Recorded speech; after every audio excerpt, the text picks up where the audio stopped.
Remue-ménage. Bienvenue dans votre émission Dieu nous parle. Nous voilà au mercredi 3 août. Comment nous mêler à nos semblables avec sagesse? Lisons 1 Jean 2, le verset 16.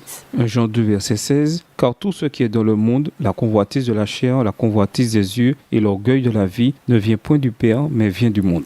L'interaction de Jésus avec les pécheurs témoigne de son amour pour eux et de sa haine pour le péché. Jésus toucha les pécheurs et mangea avec eux. Et cependant, dans toutes ces choses, il ne pécha pas. À l'opposé, le péché a déformé l'image de Dieu en nous dès notre conception. Il n'y a qu'un seul moyen de changer, accepter Jésus en tant que sauveur. Dans le choix de nos amis, la Bible nous conseille de nous lier avec des gens qui ne dédaignent pas la repentance. Le Christ se mêla aux pécheurs pour découvrir davantage leurs problèmes. Comment aurait-il pu le faire autrement? Cependant, il ne perdait pas son temps avec les impénitents. Un écrivain commente: il n'y a aucun fondement pour vous assujettir à l'amitié de ceux qui rejettent la volonté de Dieu malgré vos efforts pour les amener à la repentance. Il est certain que Dieu nous a clairement avertis de ne pas nous mettre sous un joug étranger avec des pécheurs impénitents. Nous sommes tous des pécheurs, mais il y a une grande différence entre celui qui pêche et se repent et celui qui pêche et s'endurcit. Pour nous mêler à nos semblables avec sagesse, demandons-nous ce que Jésus ferait à notre place. Voici quelques suggestions qui nous aideront à faire preuve de sagesse dans nos rapports avec les non-chrétiens. Premièrement, éliminer les frontières.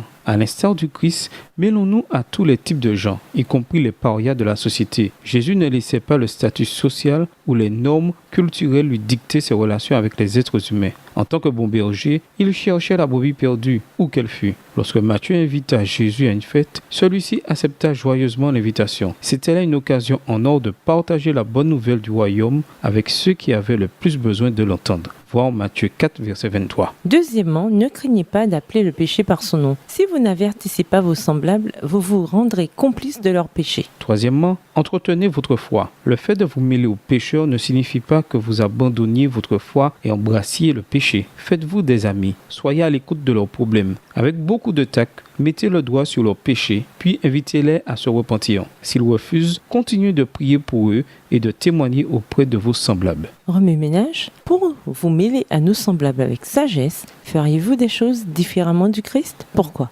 Pourquoi est-il important de ne pas avoir de frontières lorsqu'on socialise avec ceux qui n'ont pas encore accepté le Christ en tant que sauveur? De quelle façon notre socialisation avec des pécheurs peut-elle avoir un impact négatif sur notre foi? Au revoir. Et à demain si Dieu veut. Remue-ménage.